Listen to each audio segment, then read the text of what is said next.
Hey everybody, it's Dave Juno. How y'all doing? I'm doing pretty good. So yesterday I had my Tapinoplasty surgery and everything went well. They, did the graft and they used some cartilage to do that and they cut it very, very thin, almost like see-through. And they did it all inside the canal. They didn't cut my ear out and pull it back like I thought they were going to do. They did it all through the canal.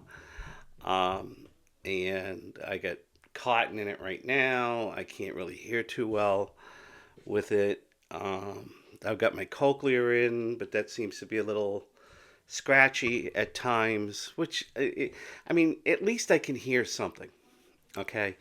And I have a TV streamer, so it streams right to the cochlear, and that sounds good, but like talking to my family is kind of hard because the only one who really understands is my wife, and she, talks loud enough for me to hear. But it's going okay. I'm sore, very very sore. The pain is on a scale from 1 to 10, 10 being the worst, one being the best. It's probably at a 3, maybe a 4 at times. Advil takes care of it. I'm not taking any Percocets or anything like that. Because it's going to be some pain involved. But it's more. It seems like it's more painful than it was when I had the sac decompression surgery on this side last May, and even the cochlear surgery and labyrinthectomy. It does seem a little bit more painful, but it's okay, and I'm relatively sore because see what they do really is they put you on a table, okay, um, and you're on a table, and then you're all bundled in and tied in, and then they take the table and they go like this. So now your ear is facing up. So the surgeon's not crouching down doing this. You're turned, and now they can do it nice and easy. So that kind of makes your muscles sore and everything.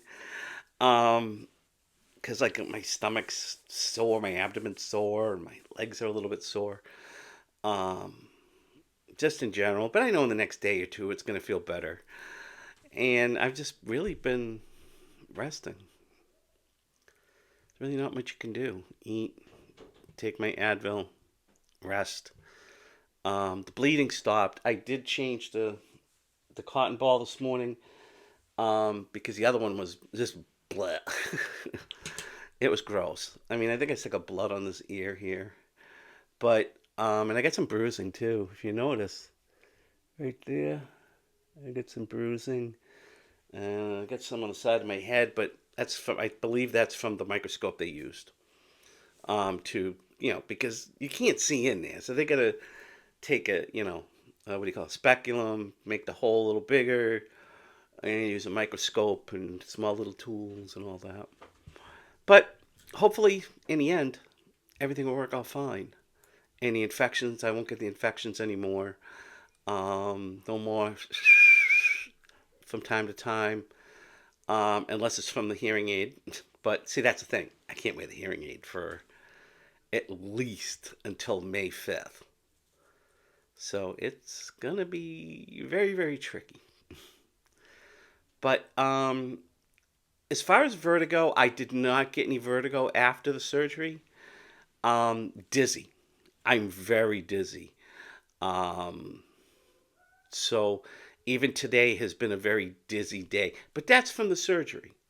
Okay, that's not the Meniere's acting up or anything like that. That's from the surgery. That's expected because the ear feels like it's full.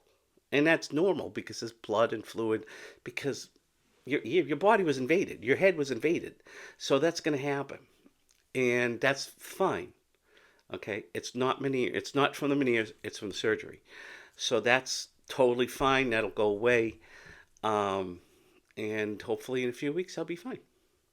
So they said the recovery is about a month or two, but I'm supposed to do nothing for like 2 weeks.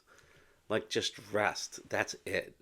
Maybe go outside, get some air, things like that. But no, no fishing, no, you know, driving a car, um, which is fine. You know, my son can drive my car if he wants, um, or my wife can take it, or whoever can take it. I don't care. I just plan on sitting around doing nothing.